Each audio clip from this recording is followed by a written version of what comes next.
Mən Əliyev Yusif Elşadoğlu ağır bir xəstəlik keçirdim. Üz parezi, sağ tərəfin üz parezi. Qaşım qalxmırdı, gözüm yumulmurdu, ağzım əyilmişdi. Bilmirəm, əsəbdən olmuşdu, soyuqdan olmuşdu, bilmirəm. Getdim başqa bir klinikaya, ora müraciət elədim. 10 gün orada müalicə aldım. Amma heç bir təsirini görmədim, heç bir fərq görmədim.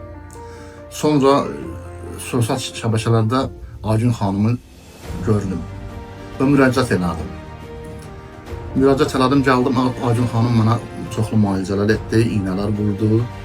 Aygün xanıma çox təşəkkür edirəm. Aygün xanımın sayəsində qaşım da qalxdı, gözüm də yumulur, ağzım da açılır.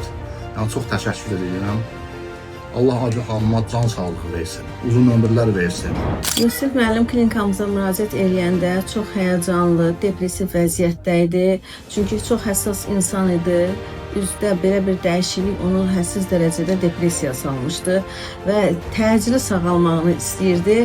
Həqiqətən də üzdə sağ tərəfli üstünün neuropatiyası, yəni iflici kobud formadaydı. Belə ki, xəstənin qaşı sağ tərəfdən qalxmırdı, sağ göz ağı görsənirdi yumulanda, alın qırışları alınmırdı və üz sol tərəfə dartılmışdı.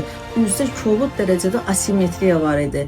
Bununla da yanaşı xəstə danışa bilmirdi, yaxşı, yemək yeyəndə ağzından qidanın duru hissəsi tökülürdü. Bu da onda çox böyük depressiyaya səbəb olurdu. Və biz müalicəmizə başladıq.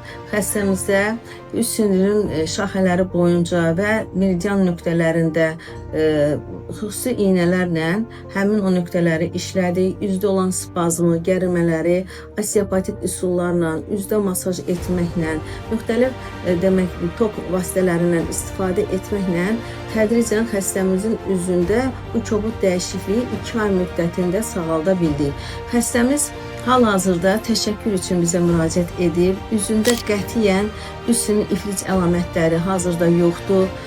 Özünü çox rahat hiss eləyir və üz bilirsiniz ki, insanın simasıdır, üzlə insan tanınır və bu da onu artıq rahat edir ki, əvvəlki üzün görkəminə qayıdıb və insanlar arasında çıxıb gəzə bilir, yəni bundan artıq sıxılmır, narahat olmur.